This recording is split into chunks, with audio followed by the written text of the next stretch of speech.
Mountain News this morning, a fallen soldier is finally laid to rest in his very own hometown, and hundreds of veterans gathered at a conference held in one eastern Kentucky city for the very first time. Dedicated to eastern and southern Kentucky, this is WYMT Mountain News this morning. Good Monday morning to you. It's just before 5 o'clock on this Monday morning. I'm Dakota Makris. Thank you so much for joining us. And Brandon, I feel like it was just Friday, and I was just saying, we were just saying have a good weekend. Yep. And now it's Monday and it's very cold outside. Listen, the weekends never last long enough. No, they don't. I need like a 3-day weekend. Yeah, I can get on board with that. Yeah, Let's add an extra day to the week. We will. Exactly. Yeah. So I think that'll work out pretty well. But anyway, yeah, it's chilly this morning. Big difference, big contrast from Friday morning when things were starting to slide there just a little bit. That cold front really came in this weekend and knocked us down a few degrees. Let's take a look at our fog numbers this morning. Not a whole lot to talk about there, though. Still seeing some limited visibility from Ashland down toward Harlan, Middlesboro, Jacksboro, and Somerset. Everybody else doing okay, at least on the sensors this morning. We got some upper 30s. Irvin, Harlan, Williamsburg, Monticello, and then a lot of folks there, actually Jonesville too, and a lot of folks are close down in the Cumberland Valley. It was 37 when I left the house about 3:30 this morning, so again, or about 3 o'clock this morning. No, it's 3:30. Listen, I don't know where I'm at today. Anyway, coffee meter, you get some of that this morning, you'll know where you're at. A little extra as you head out the door just because it's Monday, and then again, it's cold out there, so max warming needed. Out the door forecast, we are going to see temperatures climb into the upper 60s today. I think we're close to 67, 66 there, but I think it's going to be a cooler day than most of us are used to, but the sunshine will be out for all of us later today. Dakota? All right, Brandon, thank you. Well, an update on a wild story out of Wolfe County. This past Friday, a 4-year-old child fell 70 feet off of a cliff at the Red River Gorge.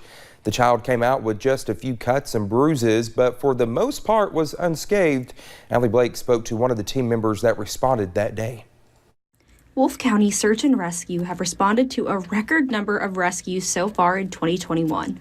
On October 8th, the team responded to help a child that had fallen off of a cliff, adding to the record totals again. Obviously, going through your head, your head kind of goes to the worst case scenario in that. We've, been on a number of missions in that area, and generally speaking, they can be pretty rough. The family came to visit the gorge from out of town. After turning their back for a split second, the trip went from family fun to a nightmare. Cliffs in that area are not very short. Typically, you're looking at like somewhere between a 60 and 70 foot cliff. The young boy had fallen down and his father sprang into action, trying to assist his son before calling for help. When Wolfe County Search and Rescue arrived, they were relieved. Miraculously, the child, was relatively unscathed. He was kind of scraped up and bruised up, but otherwise generally unhurt.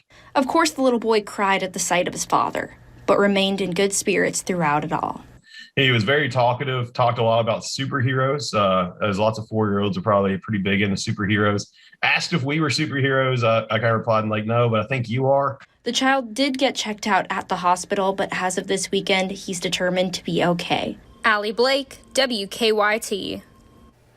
Wolfe County Search and Rescue is a nonprofit and rely on grants and donations. If you want to help them continue to do their job, you can go to WYMT.com.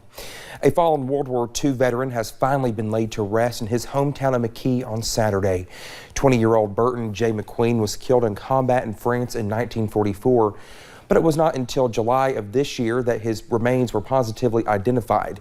Community and military members, along with McQueen's remaining family, held a memorial and funeral service, laying his body to rest in the cemetery next to the church he grew up in. But it's such an awesome day. I am so thankful for this day. It's to bring him full circle, bring him back home again after all these years. It's just amazing.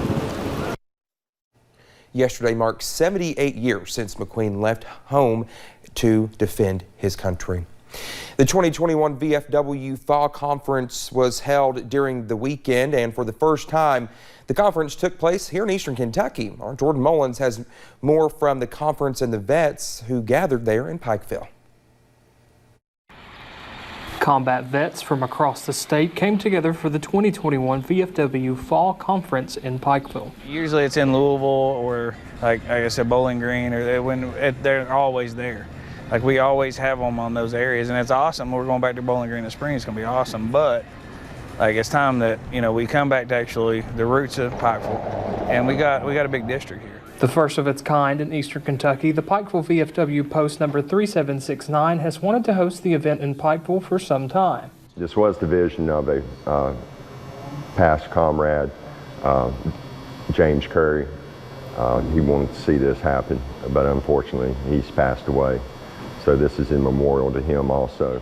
Coming together with fellow veterans to catch crucial VFW information. That's where we get together for this quarter, see what's going on in the state, like financial, business, whatever. We have like award presentations and legislative agendas coming out to like KDVA, and you get to know what's going on throughout the state, like say what bills we got to back, what bills are going on. And although vets make up less than 2% of the population, we're a very small group and we have some very tight bonds, even though if there's a veteran that served in the Army or one served in the Marine Corps, we understand each other. The different branches have their different missions, but in the end, it's protection of the country. They make a large impact in our country and in our communities. In Pikeville, Jordan Mullins, WYMT Mountain News. Well, Sesco and Hilton both say they look forward to having more VFW conferences and events in Pikeville in the future. Pikeville's VFW chapter recently received a bit of a tune-up for its beloved plane. In the Pikeville Veterans Memorial Park, a T-33 jet named Terry Ann received a facelift. The plane had its original markings painted, including the original serial number on the tail and U.S. Air Force decals. Although still unfinished, the plane is a large part of the park's meaning to the veterans who visit daily. Pikeville VFW Chapter 3769 say they have more in store for Terry Ann and its bright blue cockpit. Because it's primer, everybody's like, that looks awful. But it's going to have a mural painted on it from the guy that's doing all the paintings in town. And he's actually going to paint it to look like a pilot that's sitting in the seat. So it's going to look awesome once it's finished. It'll probably be completely finished in the spring. Nathan Sesco says the original glass cockpit was smashed during a protest in Maryland, and that it was when the plane was brought to Pikeville, which will hopefully be its final resting place. Well, thank you so much for getting your Monday morning started with us here on Mountain News this morning. Still ahead, scientists at NASA find evidence of water in the atmosphere of one of Jupiter's largest moons. Seems like a cool story. If you're looking for anything but sunshine and fall-like temperatures, you'll probably want to look somewhere else for a few days. I'll have your beautiful forecast in about 3 minutes.